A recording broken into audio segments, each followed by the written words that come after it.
Hey y'all, it's Angie and I am back with another video, and this is going to be my part 2 to branding on a budget. And this video is just to kind of give you a quick a little more in-depth view or my take on branding on a budget. So what is Sincerely Angie, and how did you brand yourself with whatever Sincerely Angie is? So Sincerely Angie is what I like to call my little gumbo pot, where I'm sincerely giving you a little bit of everything you never knew you needed.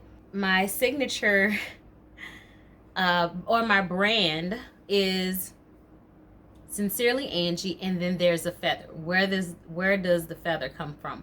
Well, I told my best friend that I wanted something that had to do with writing because I'm a writer, and this is what she came up with. Now, it has since evolved a little bit more of a cursive script, but the feather remains because, you know, back in the day, they used to dip the feather in the ink when they would write, and that's where the feather came from. The sincerely part is because everything I do it with all sincerity. I try and give it to you really heartfelt, genuine, and I really want us all to know better and to do better. So that's where that comes from. Now, as it relates to branding Sincerely Angie, I have just kind of gone with this particular script and not really putting my face behind everything, but now I'm more so just kind of putting a face to a name. So whenever you see the feather, you're going to see me.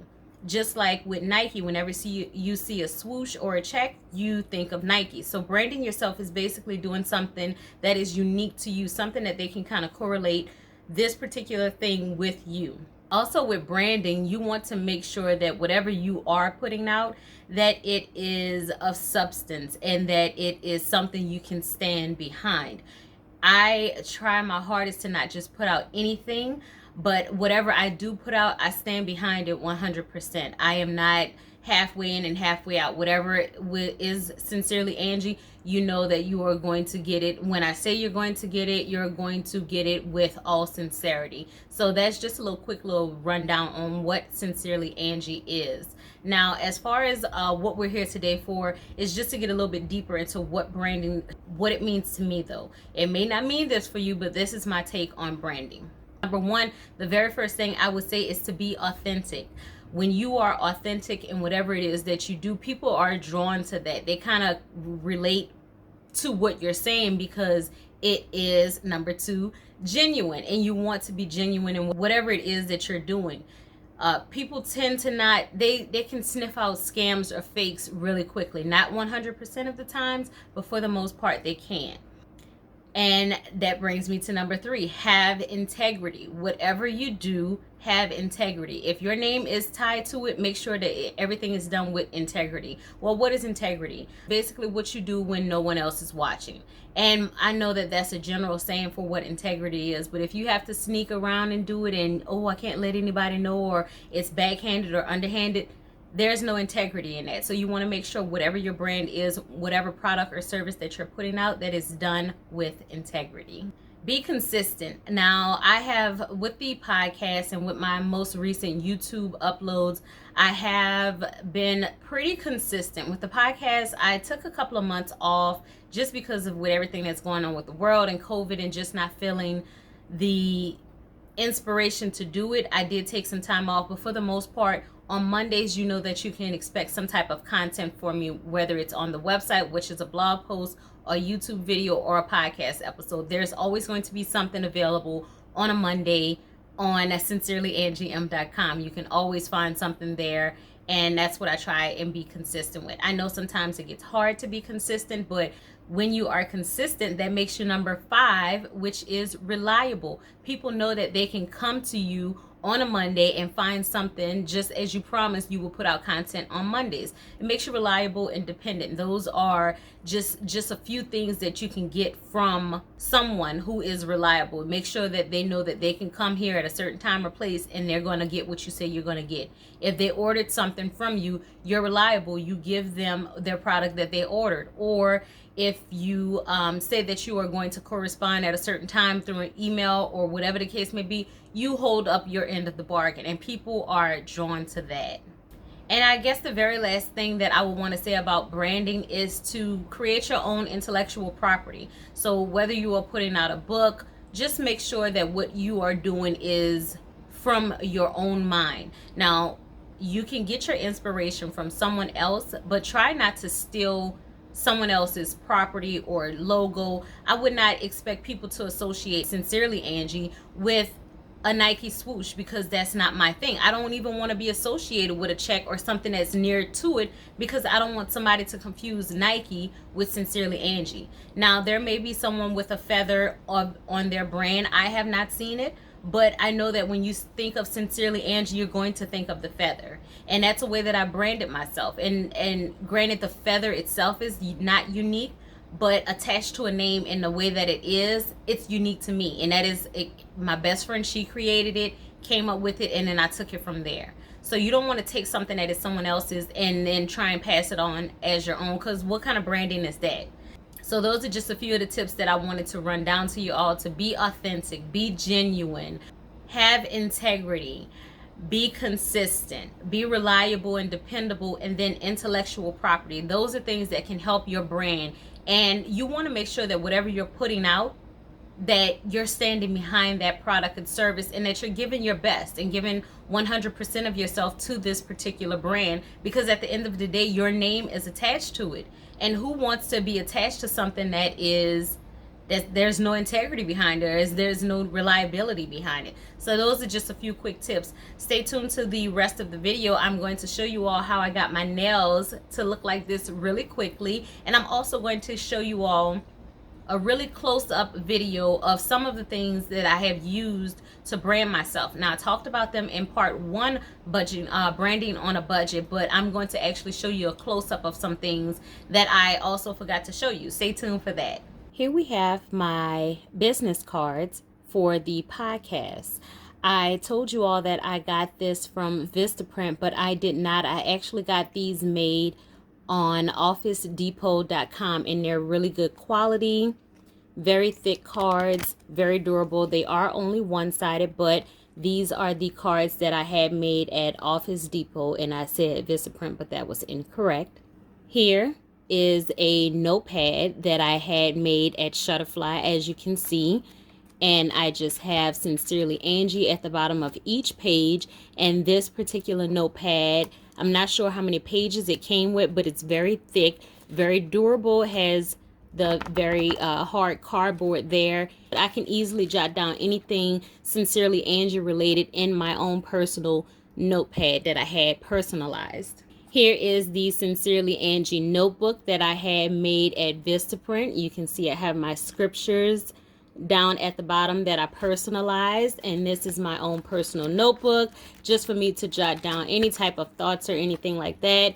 My Sincerely Angie pen, which I also had made at Vistaprint, really durable pen. This cushion right here to help you when you are writing. I love this pen. It writes really well, and this pen may have been about $2.50 something, I believe. But yeah, I love the pen so much. Here are some notepads that I had made at Shutterfly, and this is a Post-it. These are Post-it notepads, and as you can see, well, right there, I wrote that with my pen. Hello.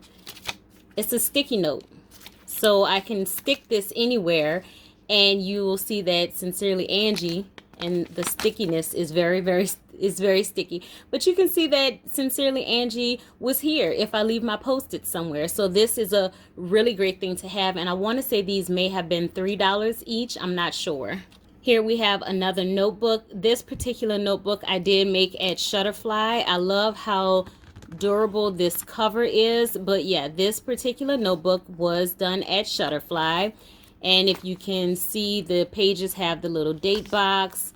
I absolutely love this notebook, and I have started to use it a tad bit, but it fits in my purse. It's very small, and you can't really see the size of it, but it's not that much bigger than my hand. But yeah, this is a really nice notebook and very durable.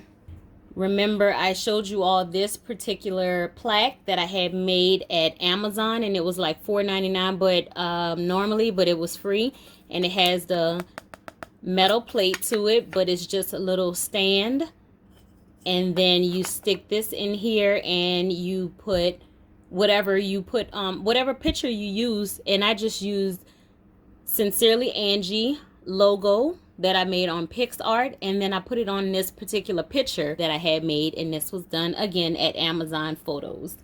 Lastly, we have a calendar. I personalized this calendar on Shutterfly, and I'll have a Shutterfly link down below if you all want to go and order some stuff, a photo book or anything.